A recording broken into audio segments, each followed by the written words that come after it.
Hi, and welcome to the latest episode of History You Didn't Know But Should. I'm Ray. And I'm Chris. And today we're taking a step back into ancient history and looking at the life and death and significance, I guess, of Philip II of Macedon. And Chris, I want to tell you, anybody who says history is boring has never looked at some of the details in Philip's life. Absolutely. I mean, this is truly, and I don't know how many podcasts or articles or discussions that have been had about this subject, but I know in teaching world history that this is probably one of my students' most interesting stories that they like to hear about because, you know, many of our listeners are familiar with Young and the Restless and Days of Our Lives and all of those. Those soap operas have nothing on this story. You couldn't do a Hallmark movie. Well, you couldn't do a Hallmark movie on this one. That's for sure. No. There's no way that would work. It wouldn't make it on Lifetime, no. Lifetime. I mean, you couldn't come up with a movie plot line that would equal what we are about to talk about today. And Ray, I think the interesting thing that goes into this is that all of this is a precursor to someone that everybody does know, and that is Alexander the Great. And as I tell students, you know, to get to Alexander the Great, you have to start at his father, Philip II. Yeah, and one thing I do want to say before we get started, just in case somebody is driving down the road listening to the podcast and they have young children in the car, this is probably not the episode to listen to with young children in earshot. We will work to keep it clean, but some of the topics in this particular episode are going to be, I guess what we could say, Chris, is adult leaning. Yeah. And, you know, I mean, I do think that it is important for us to understand all of history, and you have to know this story, as we just said, to be able to understand how Alexander the Great really accomplishes all that he accomplishes.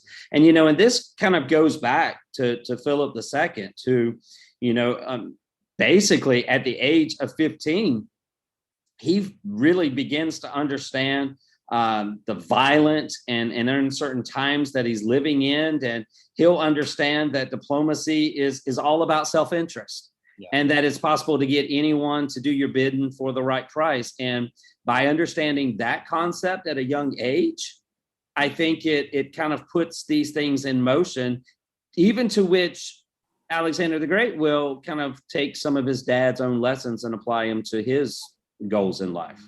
Yeah.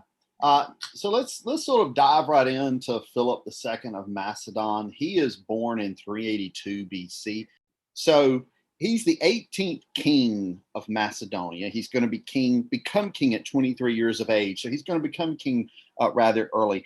But Chris, you mentioned something a few minutes ago about at a young age, he's going to learn some very tough lessons in life. Yeah, I mean, the thing is, I think it was in Philip's genes. It was Philip's purpose that he would rise up to not, I mean, yes, king, but really military general, to be a big leader. And he basically becomes acquainted with some of the best generals of the age. And what they basically do is show him how to lead. They show him how to be a general, how to guide your troops. And if you were to do a comparison between Alexander the Great and Philip, I think you would see that Philip is the better military leader than Alexander. Alexander conquers more territories than anyone in human history, but that's because he had an exceptional army that was created by his dad, Philip II. And just a couple of things that I guess speaks to Philip's military genius, if you will, is, and you would appreciate this, Ray, especially with your love for George Washington, who is another, you know, leader, president, you know, but also military leader first.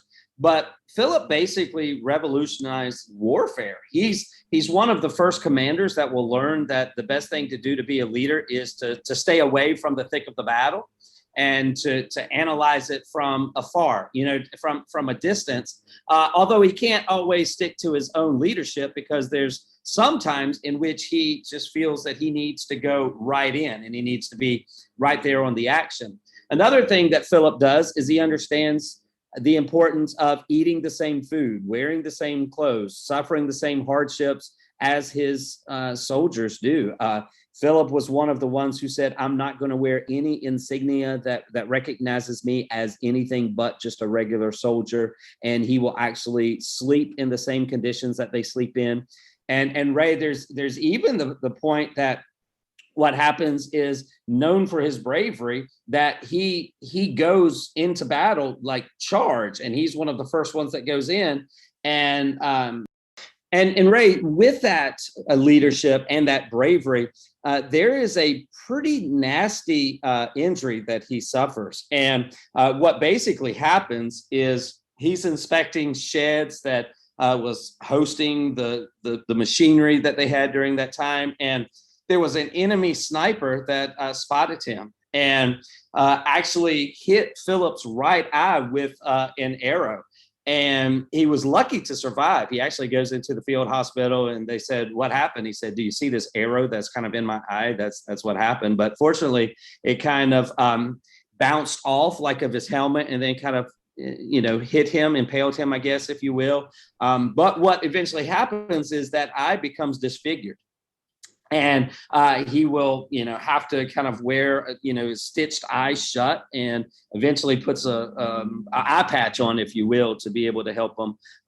But that just shows his leadership, right? It shows his bravery. Now, there is something interesting that goes with that. There's this thing called the Oracle of Delphi, which was like the fortune teller back in the day, the palm reader and all of that. And it was rumored that the Oracle of Delphi had foretold that Philip would lose his right eye because he was guilty of spying on his wife. And if you spied on your wife during that time, basically it was a crime that was punishable by loss of sight. I don't know if that happened, but all throughout world history, the Oracle of Delphi appears and seems to know what they were talking about. So maybe there's some truth to that. But anyway, pretty interesting leadership style and bravery that Philip had. And I think there's a lot to be said for his approach to leadership. You talk about sort of leading from the front, not leading from behind. And also the idea of sort of dressing up and blending into your soldiers. That's very important because, if the enemy knows you are the leader, they know you are the king of Macedonia, which he's going to become the king at 23 years old in 359 BC. Then you're going to have a target on your head. And so by blending in a little more, that probably saved him some. Yeah, I think it saved him. It's kind of like what happened in that situation. I think that sniper, which they did have snipers during that day, they just used arrows and things of that nature. If the guy would have known it was the king, I'm sure he would have taken a different approach to making sure that the king did not survive. So, just lessons of leadership from way back when that people still use today, even in battle. Some of these things are still there. When he became king in 359 of Macedonia, he did not inherit a strong army.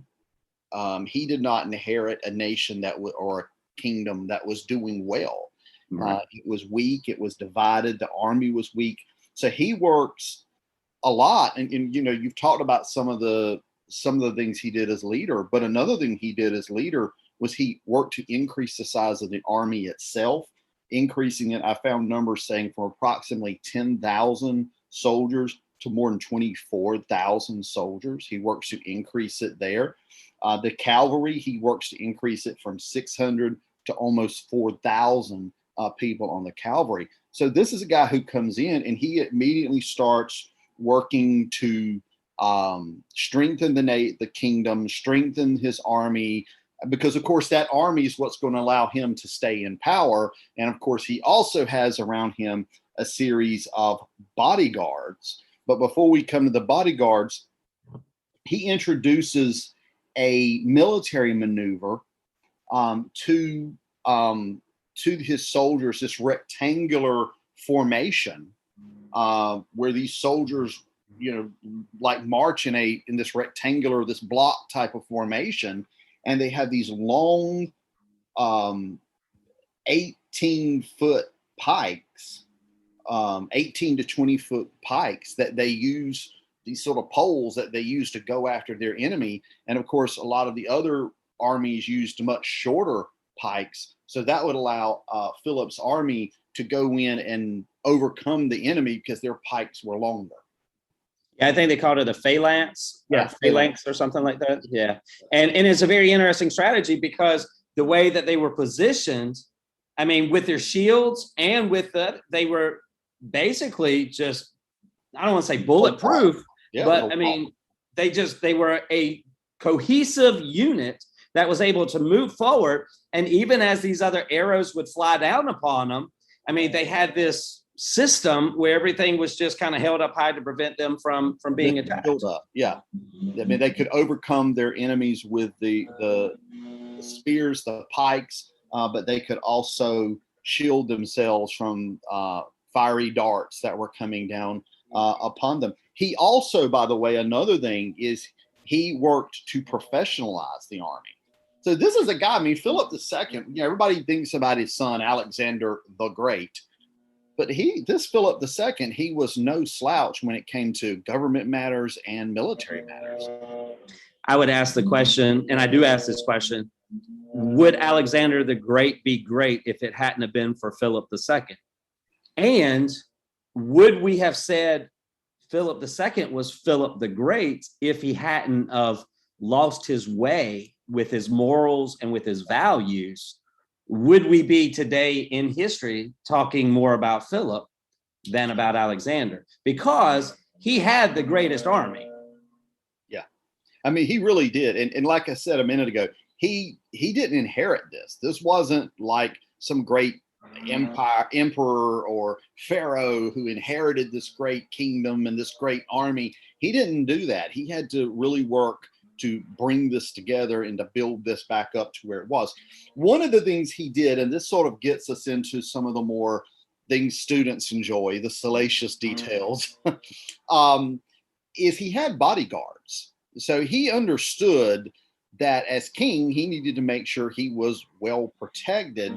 And Chris, this is where things sort of, I guess in some ways, go off rails for Philip II, because he gets involved with one of his bodyguards, a guy called Pausanias.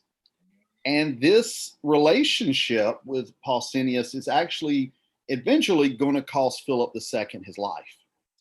Yeah, and we kind of have to go back a little bit and understand how that all develops. And Alexander the Great is Philip II's son. Mm-hmm. However, it's not from the same wife in which this story really starts to develop away from, right?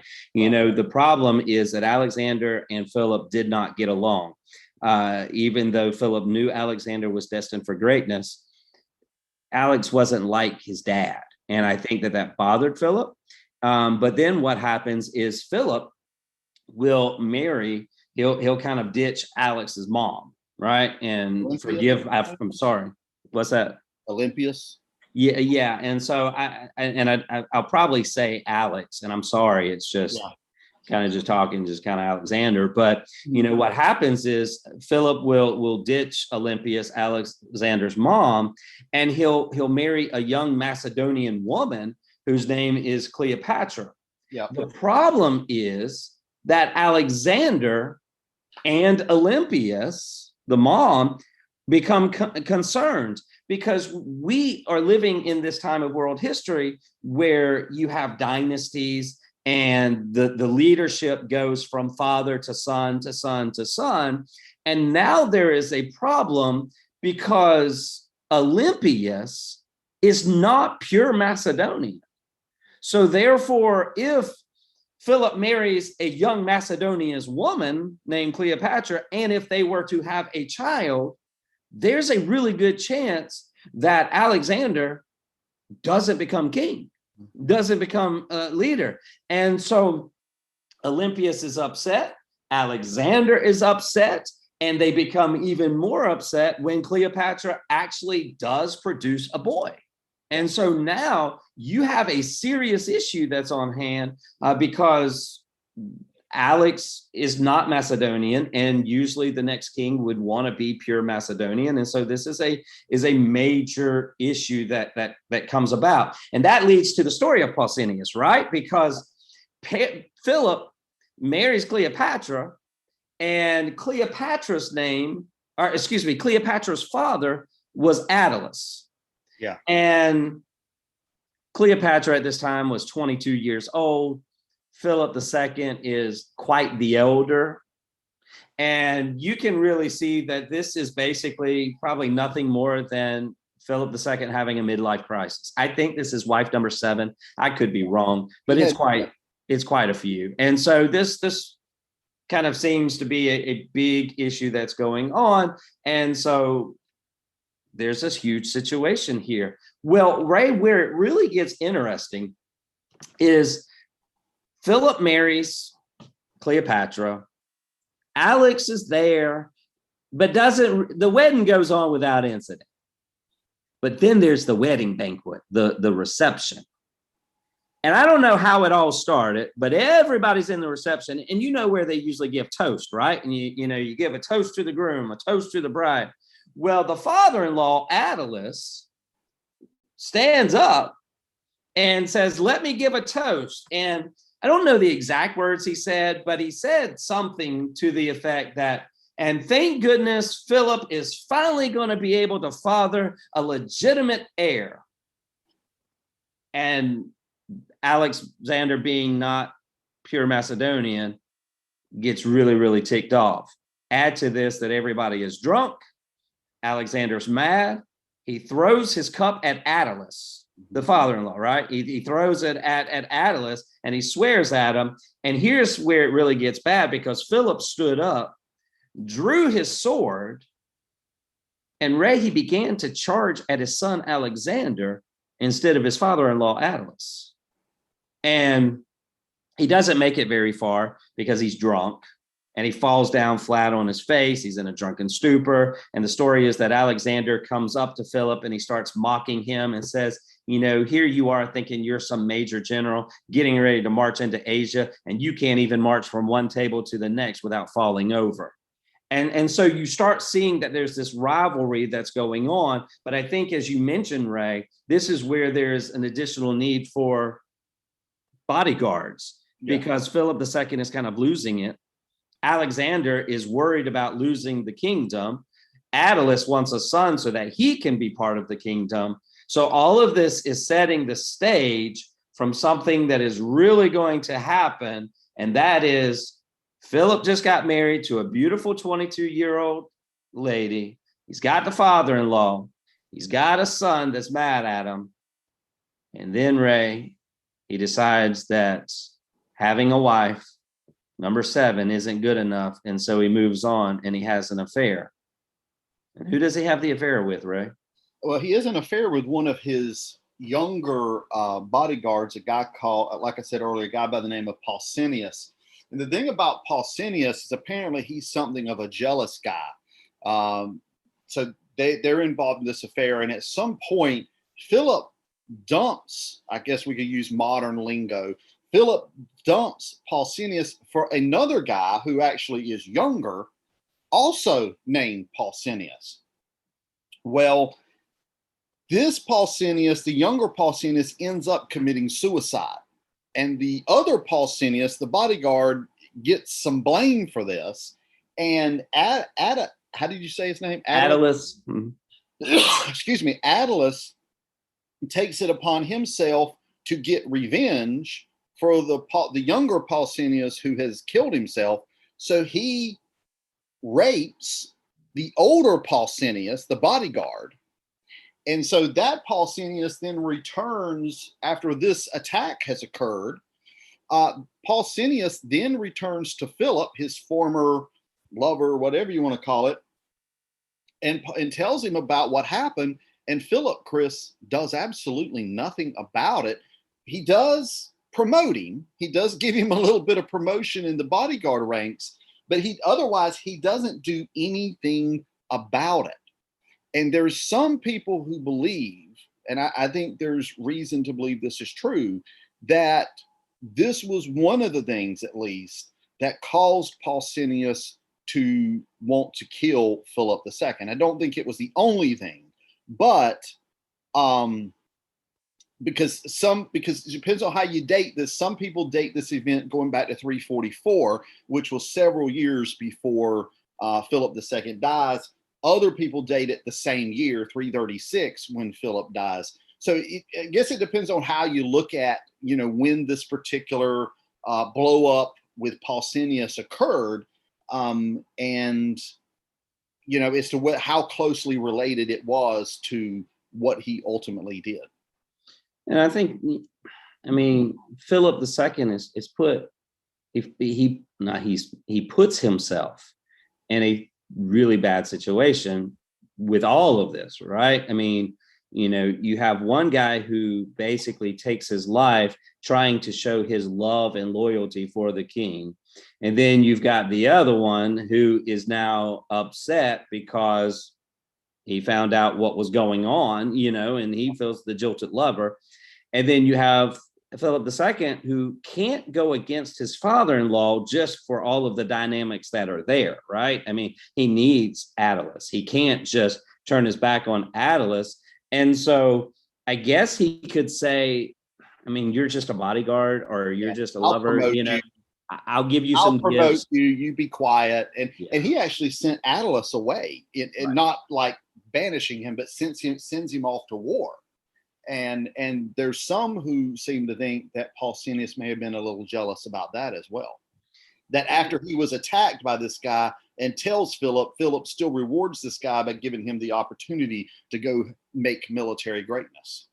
Yeah, and the end result is that Philip II basically decides one night that he wants to go to the theater just to clear his head, to take a walk, to get away, whatever it might be.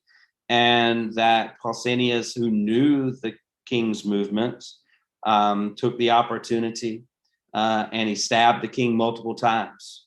And he was intending to try to escape. However, his sandal came entangled in a vine. He fell down.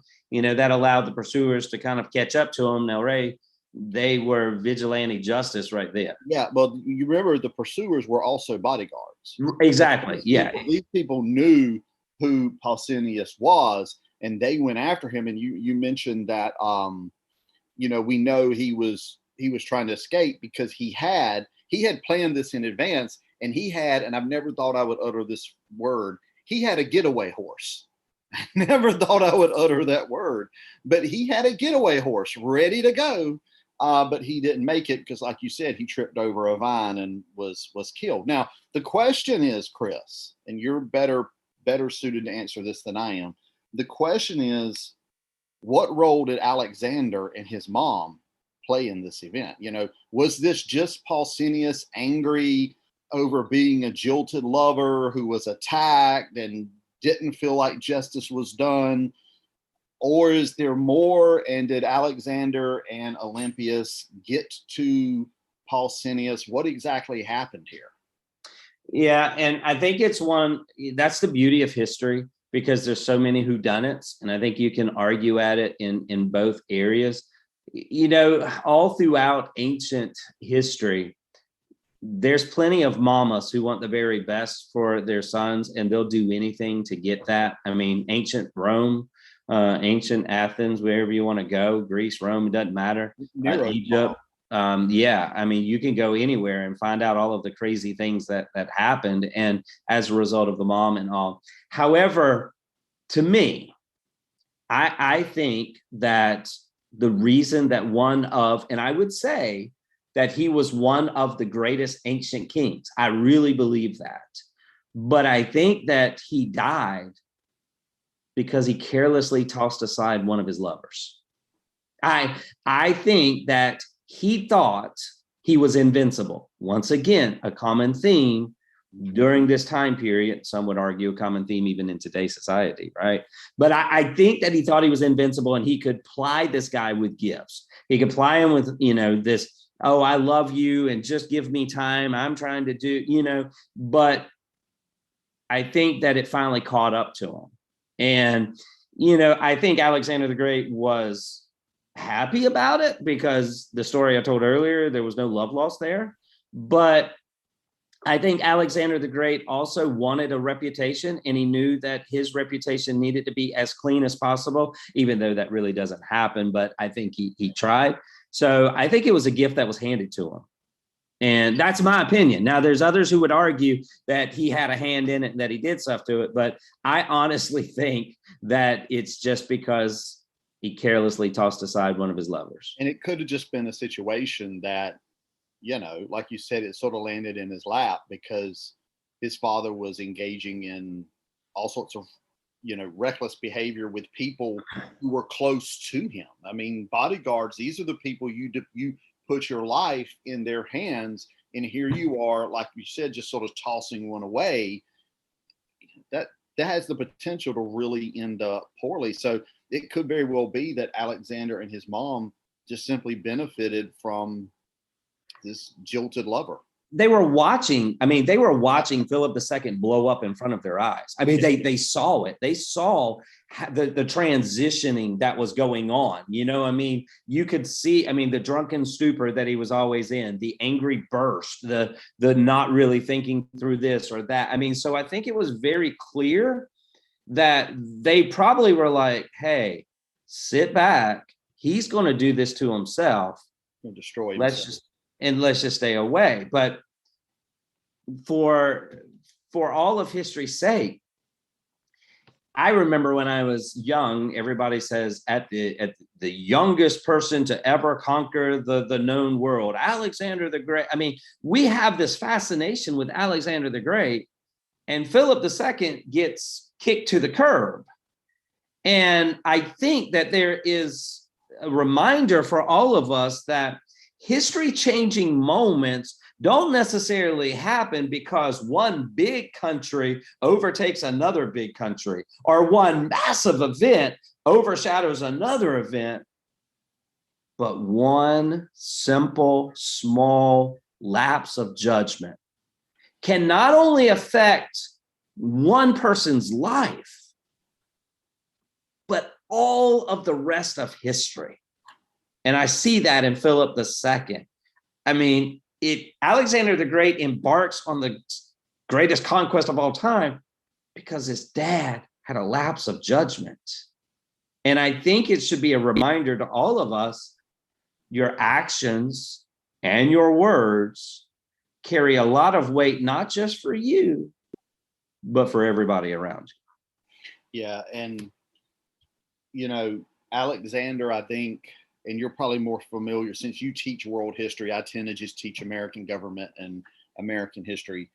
I think Alexander inherited some of his father's behaviors. Oh my gosh. Yeah. Destroy him as well.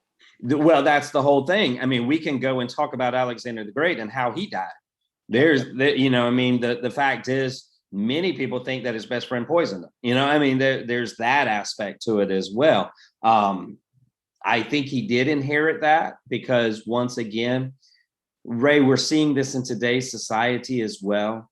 The danger of greed and of power, of envy. Those things are not just, oh, wow, that's new. These are things that all throughout history have created terrible moments and, life-changing moments. And so what about, Ray? Everybody always talks about history repeats itself. And in this story, it's true, isn't it? That the more you go after greed and envy and lust and power and all of these things, the greater chance there is that you'll lose everything. Yeah, absolutely.